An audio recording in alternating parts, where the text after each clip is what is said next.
আমি অনেক দিন আগে এই আম গাছগুলোতে একটা করে বক্স দিয়েছিলাম, ঠিক আছে। ওইখানে একটা বক্স, এইখানে একটা বক্স আছে। বক্সটা আপনাদেরকে দেখাই। আর এই আম গাছটাতে একটা বক্স আছে, এইটা বক্স।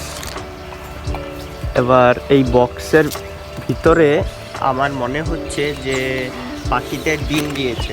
তো এখন বক্সটার ভিতরে দেখি ডিম দিয়েছে কি না।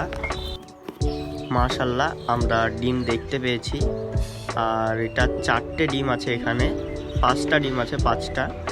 আর আমার মনে হচ্ছে এই ডিমগুলো টুনটুনি পাখির হবে। এই বক্সটাতে পাখিতে 5টা ডিম দিয়ে দিয়েছে। আর আমি পাশের বক্সটা দেখাবো নেক্সট ভিডিওতে। ভিডিওটা যদি ভালো লেগে থাকে একটা সাবস্ক্রাইব করে দিয়েন।